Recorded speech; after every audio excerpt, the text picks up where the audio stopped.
ನಮಸ್ಕಾರ ಪ್ರೀತಿಯ ವೀಕ್ಷಕರಿಗೆಲ್ಲ ಮನೆ ಗೃಹಿಣಿ ಚಾನಲ್ಗೆ ಆತ್ಮೀಯವಾದ ಸ್ವಾಗತ. ಇವತ್ತಿನ ದಿವಸ ಎರಡು ರೀತಿಯಾದಂತಹ ದೋಸೆ ರೆಸಿಪಿಯನ್ನು ಮಾಡಿ ತೋರಿಸ್ತಾ ಇದ್ದೀನಿ. ಈ ದೋಸೆನ ಫರ್ಮೆಂಟೇಷನ್ ಮಾಡದೇನೆ ಮಾಡ್ಕೊಳ್ಬಹುದು. ಇಲ್ಲಿ ಅಕ್ಕಿನೂ ಕೂಡ ಬಳಸಂಗಿಲ್ಲ. ಸೂಪರ್ ಆಗಿರುವಂಥ ಈ ದೋಸೆ ಈನೋ ಸೋಡಾ ಮೊಸರು ಯಾವುದನ್ನು ಕೂಡ ಬಳಸದೆ ಇನ್ಸ್ಟಂಟಾಗಿ ರುಬ್ಬಿದ ತಕ್ಷಣಕ್ಕೆ ಈ ಒಂದು ದೋಸೆಗಳನ್ನು ಮಾಡ್ಕೊಳ್ಬೋದು. ಬನ್ನಿ ಇವತ್ತಿನ ಈ ದೋಸೆ ರೆಸಿಪಿ ಹೇಗೆ ಮಾಡೋದು ಅಂತ ನೋಡೋಣ. ವಿಡಿಯೋನ ಸ್ಕಿಪ್ ಮಾಡದೆ ಪೂರ್ತಿಯಾಗಿ ನೋಡಿ ಅಂತ ರಿಕ್ವೆಸ್ಟ್ ಮಾಡ್ತಾ, ಮೊದಲಿಗೆ ಇಲ್ಲಿ ನಾನಿವಾಗ ಬಿಳಿ ಪೇಪರ್ ದೋಸೆನ ಮಾಡಿ ತೋರಿಸ್ತಾ ಇದ್ದೀನಿ. ಮೊದಲಿಗೆ ನಾನಿಲ್ಲಿ ಒಂದು ಪಾತ್ರೆಯಲ್ಲಿ ಉದ್ದಿನಬೇಳೆನ ನೆನೆಸಿಟ್ಟಿದ್ದೀನಿ. ಈ ಬಟ್ಲ ಅಳತೆಯಲ್ಲಿ ಅರ್ಧ ಬಟ್ಲಾಗುವಷ್ಟು ಉದ್ದಿನಬೇಳೆನ ತಗೊಂಡು ಒಂದೆರಡು ಸತಿ ಚೆನ್ನಾಗಿ ವಾಶ್ ಮಾಡಿ ಉದ್ದಿನಬೇಳೆ ಮುಳುಗಿ ಮೇಲೆ ಒಂದು ಸ್ವಲ್ಪ ನೀರು ನಿಲ್ಲುವಷ್ಟು ನೀರನ್ನು ಸೇರಿಸಿ 3 ಗಂಟೆಗಳ ಕಾಲ ಉದ್ದಿನಬೇಳೆನ ನಾನಿಲ್ಲಿ ನೆನೆಸಿಟ್ಟಿದ್ದೀನಿ. ನಂತರ ಈ ಕಡೆ ಇನ್ನೊಂದು ಪಾತ್ರೆಗೆ ಸಣ್ಣ ರವೆನ ಹಾಕ್ಕೊಳ್ತಾ ಇದ್ದೀನಿ. ಮಾಮೂಲಾಗಿ ನಾವು ಉಪ್ಪಿಟ್ಟು ಮಾಡುವಂತಹ ಸಣ್ಣ ರವೆ.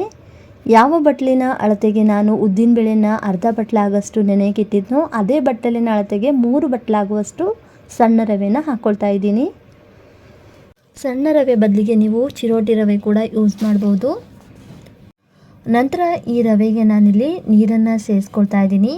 ಮೊದಲಿಗೆ ನಾನಿಲ್ಲಿ 1.5 ಬಟ್ಲಾಗುವಷ್ಟು ನೀರನ್ನು ಸೇರಿಸಿ ಚೆನ್ನಾಗಿ ಒಂದು ಸತಿ ರವೆನ ಮಿಕ್ಸ್ ಮಾಡ್ಕೊಳ್ತಾ ಇದ್ದೀನಿ. ಮತ್ತೆ ಒಂದು ಸ್ವಲ್ಪ ನೀರು ಬೇಕು ಅಂತ ಅನಿಸಿದ್ರೆ ನೋಡಿಕೊಂಡು ಹಾಕ್ಕೊಳ್ಬೋದು. ಚೆನ್ನಾಗಿ ಇದನ್ನು ಮಿಕ್ಸ್ ಮಾಡ್ಕೊಂಡಾಗಿದೆ.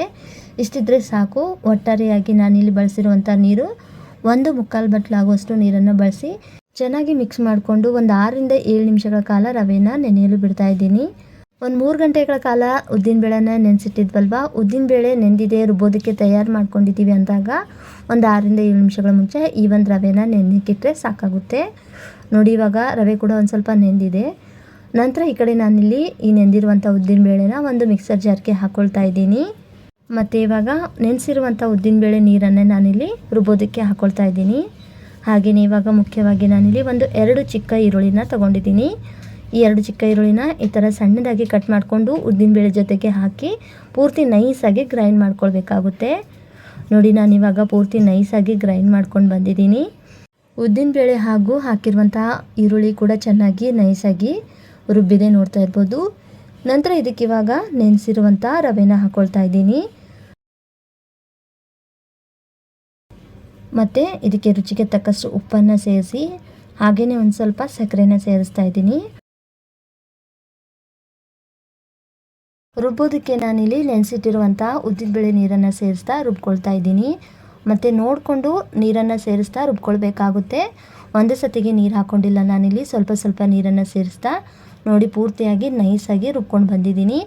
ರುಬ್ಬೋದಕ್ಕೆ ಒಂದು ಸ್ವಲ್ಪ ಟೈಮ್ ತಗೊಳುತ್ತೆ. ನೋಡಿಕೊಂಡು ಸ್ವಲ್ಪ ಸ್ವಲ್ಪನೇ ನೀರನ್ನು ಸೇರಿಸ್ತಾ ದೋಸೆ ಹಿಟ್ಟಿನ ಅದಕ್ಕೆ ನೈಸಾಗಿ ರುಬ್ಕೊಳ್ಬೇಕಾಗುತ್ತೆ. ರುಬ್ಬಿರುವಂಥ ಮಿಶ್ರಣನ ನಾನಿಲ್ಲಿ ಒಂದು ಪಾತ್ರೆಗೆ ತಗೊಳ್ತಾ ಇದ್ದೀನಿ. ನೋಡಿ, ಇವಾಗ ರುಬ್ಬಿರುವಂಥ ಹಿಟ್ಟನ್ನು ನಾನಿಲ್ಲಿ ಚೆನ್ನಾಗಿ ಮತ್ತೆ ಈ ಥರ ಚಮಚದ ಸಹಾಯದಿಂದ ಗರಗರ ಅಂತ ಮಿಕ್ಸ್ ಮಾಡ್ಕೊಳ್ತಾ ಇದ್ದೀನಿ. ಈ ಥರ ಮಾಡೋದ್ರಿಂದ ದೋಸೆ ಹಿಟ್ಟು ಒಂದು ಸ್ವಲ್ಪ ಹಗುರ ಆಗಿ ಮಾಡುವಂಥ ದೋಸೆ ತುಂಬ ಚೆನ್ನಾಗಿ ಬರುತ್ತೆ. ದೋಸೆ ಹಿಟ್ಟಿನ ಕನ್ಸಿಸ್ಟೆನ್ಸಿ ಕೂಡ ಇವಾಗ ತಯಾರಾಗಿದೆ. ಈ ಒಂದು ದೋಸೆನ ರುಬ್ಬಿದ ತಕ್ಷಣಕ್ಕೂ ಕೂಡ ಮಾಡ್ಕೊಳ್ಬೋದು. ಹಾಗೆಯೇ ಹಿಟ್ಟನ್ನು ಒಂದು ಸ್ವಲ್ಪ ಫರ್ಮೆಂಟೇಷನ್ ಕೂಡ ಮಾಡಿ ಮಾಡ್ಕೊಳ್ಬೋದು. ಎರಡೂ ವಿಧಾನದಲ್ಲೂ ಕೂಡ ನಾನಿಲ್ಲಿ ಮಾಡಿ ತೋರಿಸ್ತಾ ಇದ್ದೀನಿ. ಫಸ್ಟಿಗೆ ನಾನಿಲ್ಲಿ ರುಬ್ಬಿದ ತಕ್ಷಣಕ್ಕೆ ಮಾಡುವಂಥ ದೋಸೆನ ಮಾಡಿ ತೋರಿಸ್ತಾ ಇದ್ದೀನಿ. ಈ ಕಡೆ ದೋಸೆ ಮಾಡಲು ದೋಸೆ ತವನ ನಾನಿಲ್ಲಿ ಕಾಯಕ್ಕಿಟ್ಟಿದ್ದೆ. ದೋಸೆ ತವಗೆ ಒಂದು ಸ್ವಲ್ಪ ಎಣ್ಣೆನ ಅಪ್ಲೈ ಮಾಡಿ ಕಾದಿರುವಂಥ ಹೆಂಚು ಮೇಲೆ ಒಂದು ಸ್ವಲ್ಪ ತಣ್ಣೀರನ್ನು ಚಿಮುಕಿಸಿ ನಂತರ ಕಾಟನ್ ಬಟ್ಟೆನಿಂದ ಒರೆಸಿ ದೋಸೆ ತವ ಹೀಟನ್ನು ಕಡಿಮೆ ಮಾಡಿ ಗ್ಯಾಸ್ ಸ್ಟವ್ನ ಲೋ ಫ್ಲೇಮ್ನಲ್ಲಿಟ್ಟು ನಾನಿಲ್ಲಿ ದೋಸೆನ ಹಾಕ್ಕೊಳ್ತಾ ಇದ್ದೀನಿ. ಈ ರವೆ ಉದ್ದಿನಬೇಳೆ ದೋಸೆ ಹಾಕ್ಕೊಳ್ಬೇಕಾದ್ರೆ ದೋಸೆ ತವ ತೀರಾ ಬಿಸಿ ಇದ್ದರೆ ದೋಸೆ ಹಿಟ್ಟು ಚೆನ್ನಾಗಿ ತವಾಗೆ ಕಚ್ಕೊಳ್ದೆ ತಿರುಗಬೇಕಾದ್ರೆ ಸ್ಪೂನ್ಗೆ ಅಂಟ್ಕೊಂಡು ಬರೋ ಚಾನ್ಸಸ್ ಇರುತ್ತೆ. ಹಾಗಾಗಿ ದೋಸೆ ತವನ ಹೀಟ್ ಕಡಿಮೆ ಮಾಡಿಕೊಂಡು ನಂತರ ನಾವು ದೋಸೆನ ಹಾಕ್ಕೊಂಡ್ರೆ ತುಂಬ ಚೆನ್ನಾಗಿ ಗರ್ಗರಿಯಾಗಿರುವಂಥ ದೋಸೆ ತಯಾರಾಗುತ್ತೆ. ದೋಸೆ ಮೇಲ್ಗಡೆ ಒಂದು ಸ್ವಲ್ಪ ಬೆಂದಿದೆ ಅಂದಾಗ ನಂತರ ಮೇಲ್ಗಡೆ ಒಂದು ಸ್ವಲ್ಪ ಎಣ್ಣೆನ ಸವರಿ ಗ್ಯಾಸ್ ಫ್ಲೇಮನ್ನು ಮೀಡಿಯಮ್ ಫ್ಲೇಮ್ನಲ್ಲಿಟ್ಟು ಈ ದೋಸೆನ ನಾನಿಲ್ಲಿ ಬೇಯಿಸ್ಕೊಳ್ತಾ ಇದ್ದೀನಿ. ನೋಡಿ, ದೋಸೆ ಇವಾಗ ಬೆಂದಿದೆ. ಎಷ್ಟು ಸೂಪರಾಗಿ ಬರುತ್ತೆ ಅಂದರೆ ಈ ಒಂದು ದೋಸೆ ತುಂಬಾ ತೆಳುವಾದಂತಹ ಪೇಪರ್ ದೋಸೆ ತಯಾರಾಗುತ್ತೆ. ಮತ್ತು ಈ ಒಂದು ದೋಸೆನ ನೀವು ಬಿಸಿ ಬಿಸಿ ಆಗಿರುವಾಗಲೇ ತಿಂದರೆ ತುಂಬ ಗರಿಗರಿಯಾಗಿ ಇರುತ್ತೆ.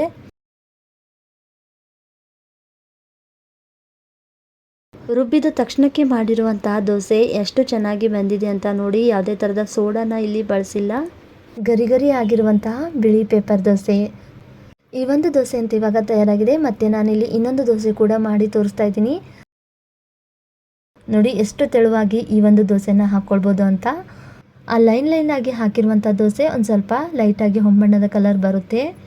ನೋಡಿ ಈ ಒಂದು ದೋಸೆ ಕೂಡ ಇವಾಗ ಚೆನ್ನಾಗಿ ಬೆಂದಿದೆ. ನಾನಿಲ್ಲಿ ತಿರುವು ಹಾಕ್ಕೊಳ್ತಾ ಇದ್ದೀನಿ. ದೋಸೆ ಅದಾಗದೇ ಎದ್ದೇಳುತ್ತೆ. ನೋಡಿ ಎಷ್ಟು ಸೂಪರಾಗಿ ಎದ್ದೇಳುತ್ತೆ. ತವಾಗೆ ಅಂಟೋದೇ ಇಲ್ಲ, ಅಷ್ಟು ಸೂಪರಾಗಿ ದೋಸೆ ಎದ್ದೇಳುತ್ತೆ ತವಾದಿಂದ. ನೋಡಿ ಈ ಒಂದು ದೋಸೆ ಕೂಡ ಎಷ್ಟು ಸೂಪರಾಗಿ ಬಂದಿದೆ ಅಂತ. ಆ ಲೈನ್ ಎಷ್ಟು ಚೆನ್ನಾಗಿ ಲೈಟಾಗಿ ಹೊಂಬಣ್ಣದ ಕಲರ್ ಆಗಿ ಬಂದಿದೆ ಅಂತ ನೋಡ್ಬೋದು. ಉದ್ದಿನ ಬೇಳೆಗೆ ಈರುಳ್ಳಿನ ಸೇರಿಸಿ ಇರ್ಬೋದ್ರಿಂದ ಮಾಡುವಂಥ ದೋಸೆ ಒಂದು ಸ್ವಲ್ಪ ಗರಿಗರಿಯಾಗಿ ಬರುತ್ತೆ. ಹಾಗೆ ದೋಸೆ ತವಾಗೆ ಅಂಟೋದಿಲ್ಲ. ಮತ್ತು ಈರುಳ್ಳಿ ಹಾಕೋದ್ರಿಂದ ವಾಸನೆ ಬರುತ್ತೆ ಆ ಥರ ಏನೂ ಇಲ್ಲ. ತುಂಬ ಚೆನ್ನಾಗಿರುವಂಥ ದೋಸೆ ತಯಾರಾಗುತ್ತೆ. ಯಾವುದೇ ಕಾರಣಕ್ಕೂ ಈರುಳ್ಳಿ ಸ್ಮೆಲ್ ಬರೋದಿಲ್ಲ. ಈರುಳ್ಳಿ ಹಾಕಿ ರುಬ್ಬಿರುವಂತಹ ದೋಸೆ ಹಿಟ್ಟನ್ನು ಜಾಸ್ತಿ ದಿನಗಳ ಕಾಲ ನಾವು ಸ್ಟೋರ್ ಮಾಡಿಡೋದಕ್ಕಾಗಲ್ಲ. ನೋಡಿ ಈ ಒಂದು ದೋಸೆ ಕೂಡ ಇವಾಗ ತಯಾರಾಗಿದೆ. ಕೈಯಲ್ಲಿ ಹಿಡಿದ್ರೆ ತುಂಬಾ ಹಗುರವಾಗಿ ಗಾಳಿಯಲ್ಲಿ ಹಾರೋಗ್ಬಿಡುತ್ತೆ. ಅಷ್ಟು ತೆಳುವಾದಂತಹ ಪೇಪರ್ ದೋಸೆ ತಯಾರಾಗುತ್ತೆ ಅಂತಲೇ ಹೇಳ್ಬೋದು. ಇದೇ ಥರ ನಾನಿಲ್ಲಿ ಒಂದು 4 ದೋಸೆನ ಮಾಡಿಟ್ಟಿದ್ದೀನಿ. ನೋಡಿ ಎಷ್ಟು ಸೂಪರಾಗಿ ಬಂದಿವೆ ಅಂತ ದೋಸೆಗಳು. ಈ ದೋಸೆನ ನೀವು ರುಬ್ಬಿದ ತಕ್ಷಣಕ್ಕೂ ಕೂಡ ಮಾಡ್ಕೊಳ್ಬೋದು. ಹಾಗೆಯೇ ರುಬ್ಬಿದ ಹಿಟ್ಟನ್ನು ಫರ್ಮೆಂಟೇಷನ್ ಮಾಡಿ ಬೆಳಿಗ್ಗೆ ಕೂಡ ನೀವು ಮಾಡ್ಕೊಳ್ಬಹುದು. ತೆಳುವಾದಂತಹ ಬಿಳಿ ಪೇಪರ್ ದೋಸೆ ನೋಡಿ ಎಷ್ಟು ಕ್ರಿಸ್ಪಿ ಆಗಿದೆ ಅಂತ. ಈ ಒಂದು ಹಿಟ್ಟನ್ನು ತಕ್ಷಣಕ್ಕೆ ಮಾಡಿದ್ರೆ ಈ ಥರ ದೋಸೆ ತಯಾರಾಗುತ್ತೆ. ನಂತರ ಅದೇ ಹಿಟ್ಟನ್ನು ನಾವು ಸ್ವಲ್ಪ ಫರ್ಮೆಂಟೇಷನ್ ಮಾಡಿ ದೋಸೆ ಮಾಡೋದಾದರೆ ಯಾವ ಥರ ಬರುತ್ತೆ ಅಂತಲೂ ಕೂಡ ನಾನಿಲ್ಲಿ ಮಾಡಿ ತೋರಿಸ್ತಾ ಇದ್ದೀನಿ. ದೋಸೆ ತವ ಹೀಟನ್ನು ಕಡಿಮೆ ಮಾಡ್ಕೊಂಡಾದ್ಮೇಲೆ ನಾನಿಲ್ಲಿ ದೋಸೆನ ಹಾಕ್ಕೊಳ್ತಾ ಇದ್ದೀನಿ.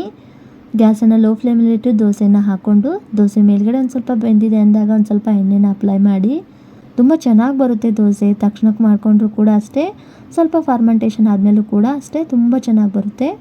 ನೋಡಿ ದೋಸೆ ಎಷ್ಟು ಚೆನ್ನಾಗಿ ಈಸಿಯಾಗಿ ಎದ್ದೇಳುತ್ತೆ ಅಂದರೆ ದೋಸೆ ತವಾಗೆ ಅಂಟೋದಿಲ್ಲ. ನೋಡ್ತಾ ಇರ್ಬೋದು ಫರ್ಮೆಂಟೇಷನ್ ಆದಮೇಲೆ ಮಾಡಿರುವಂಥ ದೋಸೆ ನೋಡಿ ಯಾವ ಥರ ಬಂದಿದೆ ಅಂತ. ಮತ್ತು ನೋಡಿ ಎಷ್ಟು ತೆಳುವಾಗಿ ಕೂಡ ದೋಸೆ ಬಂದಿದೆ, ಅಷ್ಟೇ ಗರಿ ಆಗಿ ಕೂಡ ಇದೆ ಈ ದೋಸೆ. ನೋಡಿದ್ರಲ್ಲ ಸ್ನೇಹಿತರೆ, ಈ ಬಿಳಿ ಪೇಪರ್ ದೋಸೆ ರುಬ್ಬಿದ ತಕ್ಷಣಕ್ಕೆ ಮಾಡ್ಕೊಳ್ಬಹುದು. ಇಲ್ಲ ಬೇಡ ಅಂದರೆ ಫರ್ಮೆಂಟೇಷನ್ ಮಾಡಿ ಕೂಡ ಈ ದೋಸೆನ ನೀವು ಮಾಡ್ಕೊಳ್ಬೋದು. ಸೂಪರ್ ಆಗಿರುವಂಥ ದೋಸೆ ರೆಡಿ ಆಗುತ್ತೆ. ಖಂಡಿತ ಈ ದೋಸೆನೂ ಕೂಡ ಒಮ್ಮೆ ಟ್ರೈ ಮಾಡಿ ನೋಡಿ.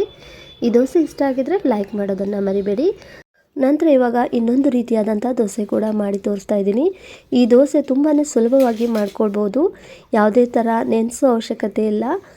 ನೀರಲ್ಲಿ ತೊಳೆದು ತಕ್ಷಣಕ್ಕೆ ರುಬ್ಬಿ ದೋಸೆನ ಮಾಡ್ಕೊಳ್ಬೋದು. ಬನ್ನಿ ಹೇಗೆ ಮಾಡೋದು ಅಂತ ನೋಡೋಣ. ಮೊದಲಿಗೆ ನಾನಿಲ್ಲಿ 1 ಬಟ್ಲಾಗುವಷ್ಟು ಚೆನ್ಗಿ ಬೇಳೆ ತೊಗೊಳ್ತಾ ಇದ್ದೀನಿ. ಚೆನ್ಗಿ ಬೇಳೆನ ಮೊಸರು ದಾಲ್ ಅಂತ ಕರೀತಾರೆ, ಹಾಗೆಯೇ ಕೆಂಪು ಬೇಳೆ ಅಂತ ಕೂಡ ಕರೀತಾರೆ. ನೋಡಿ 2 ಚಿಕ್ಕದಾಗಿರುವಂಥ ಕ್ಯಾರೆಟನ್ನು ತೊಗೊಂಡಿದ್ದೀನಿ. ಈ ಚೆನ್ಗಿ ಬೇಳೆನ 1 2 ರಿಂದ 3 ಸತಿ ಚೆನ್ನಾಗಿ ನೀರಿನಲ್ಲಿ ತೊಳೆದು ತಕ್ಷಣಕ್ಕೆ ನಾನಿಲ್ಲಿ ಮಿಕ್ಸರ್ ಜಾರ್ಗೆ ಹಾಕ್ಕೊಳ್ತಾ ಇದ್ದೀನಿ. ಹಾಗೆಯೇ ತೊಗೊಂಡಂಥ 2 ಕ್ಯಾರೆಟನ್ನು ತುರಿದು ಹಾಕ್ಕೊಳ್ತಾ ಇದ್ದೀನಿ. ಹಾಗೆಯೇ ಒಂದು ಸ್ವಲ್ಪ ರುಚಿಗೆ ತಕ್ಕಷ್ಟು ಉಪ್ಪು, ಸ್ವಲ್ಪ ನೀರನ್ನು ಸೇರಿಸ್ತಾ ಪೂರ್ತಿ ನೈಸಾಗಿ ರುಬ್ಕೊಳ್ಬೇಕಾಗುತ್ತೆ. ನಾನಿಲ್ಲಿ ರುಬ್ಕೊಂಡಿದ್ದಾಗಿದೆ. ಒಂದು ಸ್ವಲ್ಪ ಲೈಟಾಗಿ ರವೆ ಥರ ಇದೆ. ತೀರ ದಪ್ಪದಾಗಿರಬಾರ್ದು. ರುಬ್ಬೋದಕ್ಕೆ ಒಂದು ಸ್ವಲ್ಪ ಸಮಯ ತಗೊಳುತ್ತೆ. ನೋಡಿ ಒಂದೇ ಸತಿಗೆ ನೀವು ನೀರು ಹಾಕ್ಕೊಂಡು ತೆಳುವಾಗಿ ಮಾಡ್ಕೊಳ್ಬಾರ್ದು. ಸ್ವಲ್ಪ ನೀರನ್ನು ಸೇರಿಸ್ತಾ ಒಂದು ಸ್ವಲ್ಪ ಸಮಯ ಹಿಡಿಯುತ್ತೆ ರುಬ್ಕೊಳ್ಳೋದಕ್ಕೆ. ನಾನಿಲ್ಲಿ ರುಬ್ಬಿರ್ತಕ್ಕಂಥ ಹಿಟ್ಟನ್ನು ಒಂದು ಪಾತ್ರೆಗೆ ತಗೊಂಡಿದ್ದೀನಿ. ಅದೇ ಮಿಕ್ಸರ್ ಜಾರ್ಗೆ ಒಂದು ಸ್ವಲ್ಪ ನೀರನ್ನು ಸೇರಿಸಿ ಆ ನೀರನ್ನು ಕೂಡ ಇದೇ ಒಂದು ಹಿಟ್ಟಿಗೆ ಸೇರಿಸಿ ಚೆನ್ನಾಗಿ ಇದನ್ನು ಇವಾಗ 1-2 ನಿಮಿಷ ಇದೇ ಥರ ಮಿಕ್ಸ್ ಮಾಡ್ಕೊಳ್ಬೇಕಾಗುತ್ತೆ. ಕನ್ಸಿಸ್ಟೆನ್ಸಿ ನೋಡ್ತಾ ಇದ್ದೀರಲ್ವಾ, ಈ ಥರ ಕನ್ಸಿಸ್ಟೆನ್ಸಿ ಇರಬೇಕು. ತೀರಾ ತೆಳುವಾಗಿ ಆಗಬಾರ್ದು. ತೀರಾ ತೆಳ್ಳಗಾಗ್ಬಿಟ್ರೆ ದೋಸೆ ಅಷ್ಟು ಚೆನ್ನಾಗಿ ಬರೋದಿಲ್ಲ. ಹಿಟ್ಟು ಕೂಡ ಇವಾಗ ರೆಡಿ ಇದೆ. ದೋಸೆ ಮಾಡಲು ಈ ಕಡೆ ದೋಸೆ ತವನ ನಾನು ಕಾಯಕ್ಕಿಟ್ಟಿದ್ದೆ. ತವಾಗೆ ಒಂದು ಸ್ವಲ್ಪ ಎಣ್ಣೆನ ಅಪ್ಲೈ ಮಾಡಿ ದೋಸೆ ತವನ ಚೆನ್ನಾಗಿ ಕಾಯಿಸ್ಕೊಂಡು ನಂತರ ನೀರಿನಿಂದ ಚಿಮುಕಿಸಿ ದೋಸೆ ತವ ಹೀಟನ್ನು ಕಡಿಮೆ ಮಾಡಿಕೊಂಡು ಲೋ ಫ್ಲೇಮ್ನಲ್ಲಿ ದೋಸೆನ ಹಾಕ್ಕೊಳ್ತಾ ಇದ್ದೀನಿ.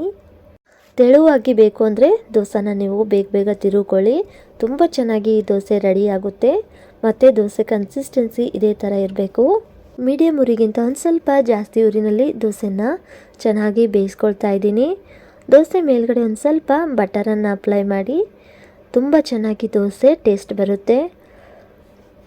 ನೋಡಿ ದೋಸೆ ಒಂದು ಸ್ವಲ್ಪ ಹೊಂಬಣ್ಣಕ್ಕೆ ಬರೋ ತನಕ ಫ್ರೈ ಮಾಡ್ಕೊಳ್ಬೇಕಾಗುತ್ತೆ. ನಾನಿಲ್ಲಿ ಫ್ರೈ ಮಾಡಿದಾಗಿದೆ. ಮೇಲ್ಗಡೆ ಒಂದು ಸ್ವಲ್ಪ ಲೈಟಾಗಿ ಕೊತ್ತಂಬರಿ ಸೊಪ್ಪನ್ನು ಸಿಂಪಡಿಸಿ ನೋಡಿ ದೋಸೆ ಎಷ್ಟು ಚೆನ್ನಾಗಿ ಎದ್ದೇಳುತ್ತೆ ಅಂತ. ತುಂಬ ಚೆನ್ನಾಗಿ ಬರುತ್ತೆ. ಒಮ್ಮೆ ಈ ದೋಸೆನೂ ಕೂಡ ಟ್ರೈ ಮಾಡಿ ನೋಡಿ. ಹೆಲ್ದಿ ಆಗಿರುವಂತಹ ದೋಸೆ. ಯಾವುದೇ ಥರದ ಸೋಡಾ ಏನೂ ಕೂಡ ಬಳಸಿಲ್ಲ, ಮೊಸರು ಕೂಡ ಬೇಡ. ಸೂಪರ್ ಆಗಿರುವಂತಹ ದೋಸೆ ತಿನ್ನೋ ಮನಸ್ಸಾದಾಗ ನೆನೆಸಿದ ತಕ್ಷಣಕ್ಕೆ ದೋಸೆನ ಮಾಡ್ಕೊಳ್ಳುವಂತಹ ದೋಸೆ ರೆಸಿಪಿ. ನೋಡಿ ಎಷ್ಟು ಚೆನ್ನಾಗಿ ಬಂದಿದೆ ಅಂತ. ಕಲರ್ ಕೂಡ ನೋಡಿ ಎಷ್ಟು ಸೂಪರಾಗಿ ಬಂದಿದೆ ಅಂತ. ಚೆನ್ನಗಿ ಬೇಳೆ ಗರ್ಗರಿ ಆದಂಥ ದೋಸೆ ರೆಡಿಯಾಗಿದೆ. ಮಸೂರ್ ದಾಲ್ ಅಂತೀರಾ, ಕೆಂಪು ಬೇಳೆ ಅಂತೀರಾ ಅಲ್ವಾ, ನೋಡಿ ಎಷ್ಟು ಚೆನ್ನಾಗಿ ಬಂದಿದೆ ಅಂತ. ದೋಸೆ ಪರಿಮಳ ಕೂಡ ತುಂಬ ಚೆನ್ನಾಗಿ ಬರ್ತಾ ಇರುತ್ತೆ, ಹಾಗೆ ಟೇಸ್ಟ್ ಕೂಡ ತುಂಬಾ ಡಿಫ್ರೆಂಟಾಗಿ ಚೆನ್ನಾಗಿರುತ್ತೆ. ಈ ದೋಸೆನ ಸ್ವಲ್ಪ ಸಾಫ್ಟಾಗಿ ಕೂಡ ಮಾಡ್ಕೊಳ್ಬಹುದು, ಹಾಗೆಯೇ ಸ್ವಲ್ಪ ಗರಿಗರಿಯಾಗೂ ಕೂಡ ನೀವು ಮಾಡ್ಕೊಳ್ಬೋದು. ನೋಡಿ ಇನ್ನೊಂದು ದೋಸೆ ಕೂಡ ನಾನಿಲ್ಲಿ ಮಾಡಿ ತೋರಿಸ್ತಾ ಇದ್ದೀನಿ.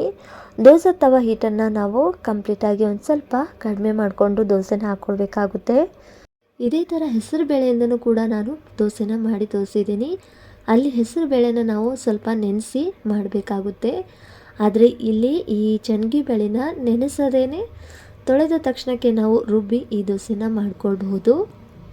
ನೋಡಿ ಈ ಒಂದು ದೋಸೆ ಕೂಡ ಎಷ್ಟು ಚೆನ್ನಾಗಿ ಬಂದಿದೆ ಅಂತ. ಪ್ರತಿ ದೋಸೆನೂ ಕೂಡ ಇಷ್ಟೇ ಚೆನ್ನಾಗಿ ಬರುತ್ತೆ. ಬೆಳಗ್ಗೆ ಎದ್ದ ತಕ್ಷಣಕ್ಕೆ ಈ ದೋಸೆನ ಮಾಡ್ಕೊಳ್ಬೋದು, ಯಾವುದೇ ಪೂರ್ವ ತಯಾರಿ ಇಲ್ಲದೇನೆ.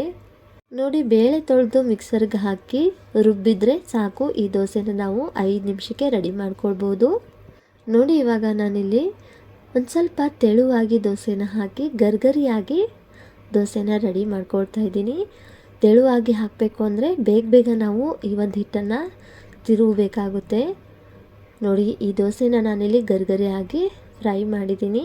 ಒಂದು ಸ್ವಲ್ಪ ಬೆಣ್ಣೆನ ಅಪ್ಲೈ ಮಾಡಿ ದೋಸೆನ ಹೊಂಬಣ್ಣ ಬರೋವರೆಗೂ ಫ್ರೈ ಮಾಡಿಕೊಂಡ್ರೆ ಸೂಪರ್ ಟೇಸ್ಟಿ, ಸೂಪರ್ ಹೆಲ್ದಿ ಆಗಿರುವಂತಹ ಇನ್ಸ್ಟೆಂಟ್ ಆದಂತಹ ಚೆನ್ನಗಿ ಬೇಳೆ ದೋಸೆ ಅಥವಾ ಕೆಂಪು ಬೇಳೆ ದೋಸೆ ರೆಡಿ ಆಗುತ್ತೆ. ನೋಡಿ ಎಷ್ಟು ಚೆನ್ನಾಗಿ ಬಂದಿದೆ ಅಂತ. ಪೇಪರ್ ದೋಸೆ ಥರ ತುಂಬ ಚೆನ್ನಾಗಿ ಬರುತ್ತೆ. ನೋಡಿ ಎಷ್ಟು ಗರ್ಗರಿಯಾಗಿ ಬಂದಿದೆ ಅಂತ.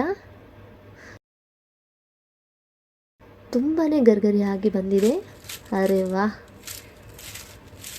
ನೋಡಿದ್ರಲ್ಲ, ಸೌಂಡ್ ಕೇಳಿದ್ರೆ ಗೊತ್ತಾಗಿರುತ್ತೆ ನಿಮಗೆ ಎಷ್ಟು ಗರಿಗರಿಯಾಗಿ ಬಂದಿದೆ ಅಂತ. ಈ ದೋಸೆನ ನಿಮ್ಮ ಇಷ್ಟದ ಚಟ್ನಿ ಸಾಂಬಾರ್ ಜೊತೆಗೆ ಊಟ ಮಾಡಿ ತುಂಬ ಚೆನ್ನಾಗಿರುತ್ತೆ. ಈ ದೋಸೆನ ಬಿಸಿ ಇರುವಾಗಲೇ ತಿನ್ನಿ, ತುಂಬಾ ಚೆನ್ನಾಗಿರುತ್ತೆ. ಸ್ವಲ್ಪ ಆರೋದ ಮೇಲೆ ತಿನ್ನುವಾಗ ದೋಸೆ ಗರಿಗರಿ ಅನ್ನೋದು ಒಂದು ಸ್ವಲ್ಪ ಕಡಿಮೆಯಾಗಿ ಸಾಫ್ಟಾಗಿ ದೋಸೆ ಇರುತ್ತೆ. ನಾನಿಲ್ಲಿ ಸ್ವಲ್ಪ ಕಡಿಮೆ ಕ್ವಾಂಟಿಟಿನಲ್ಲಿ ದೋಸೆನ ಮಾಡ್ಕೊಂಡಿದ್ದೀನಿ. ಒಂದು ಬಟ್ಲಲ್ಲಿ ಒಂದು 3 ದೋಸೆನ ರೆಡಿ ಮಾಡ್ಕೊಂಡಿದ್ದೀನಿ. ಕ್ಯಾರೆಟ್ ಹಾಕೋದ್ರಿಂದ ದೋಸೆಗೆ ಒಂದು ರೀತಿಯಾದಂಥ ಕಲರು ಬರುತ್ತೆ, ಹಾಗೆ ಟೇಸ್ಟ್ ಕೂಡ ಡಿಫ್ರೆಂಟಾಗಿ ಚೆನ್ನಾಗಿರುತ್ತೆ. ಕ್ಯಾರೆಟ್ ಬೇಡ ಅಂದರೆ ಬರೀ ಬೇಳೆನಲ್ಲೂ ಕೂಡ ಈ ದೋಸೆನ ನೀವು ಮಾಡ್ಕೊಳ್ಬಹುದು. ನೋಡಿ ದೋಸೆ ಎಷ್ಟು ಚೆನ್ನಾಗಿ ಬಂದಿದೆ ಅಂತ. ಈ ದೋಸೆ ಮೇಲ್ಗಡೆ ಒಂದು ಸ್ವಲ್ಪ ಗನ್ ಪೌಡರ್ನ ಉದುರಿಸಿ ಟೇಸ್ಟ್ ಮಾಡಿ, ತುಂಬ ಚೆನ್ನಾಗಿರುತ್ತೆ. ಸ್ವಲ್ಪ ಆರೋದ್ಮೇಲೆ ದೋಸೆ ಈ ಥರ ಸಾಫ್ಟಾಗಿ ಆಗುತ್ತೆ. ಗರ್ಗರಿ ಅನ್ನೋದು ಒಂದು ಸ್ವಲ್ಪ ಕಡಿಮೆ ಆಗುತ್ತೆ. ಹಾಗಾಗಿ ಬಿಸಿ ಬಿಸಿ ಆಗಿರುವಾಗಲೇ ಈ ದೋಸೆನ ಮಾಡ್ಕೊಂಡು ತಿನ್ನಿ. ನೋಡಿ ಸಾಫ್ಟಾಗಿ ಕೂಡ ಈ ದೋಸೆನ ಮಾಡ್ಕೊಳ್ಬೋದು, ಹಾಗೆ ತುಂಬಾ ಗರ್ಗರಿ ಆಗಿರುವಂಥ ದೋಸೆ ಕೂಡ ಮಾಡ್ಕೊಳ್ಬೋದು. ನೋಡಿದ್ರಲ್ಲ ಸ್ನೇಹಿತರೆ, ಇವತ್ತಿನ ದಿವಸ 2 ರೀತಿಯ ದೋಸೆ ರೆಸಿಪಿ. ಈ ರೆಸಿಪಿ ವಿಡಿಯೋ ನಿಮಗೆ ಇಷ್ಟ ಆಗಿದ್ರೆ ವಿಡಿಯೋಗೆ ಲೈಕ್ ಮಾಡಿ, ಶೇರ್ ಮಾಡಿ, ಕಮೆಂಟ್ ಮಾಡಿ, ಹಾಗೆಯೇ ಮನೆ ಗೃಹಿಣಿ ಚಾನಲ್ಲು ಕೂಡ ಸಬ್ಸ್ಕ್ರೈಬ್ ಮಾಡಿಕೊಂಡು ಸಪೋರ್ಟ್ ಮಾಡಿ. ಧನ್ಯವಾದಗಳು.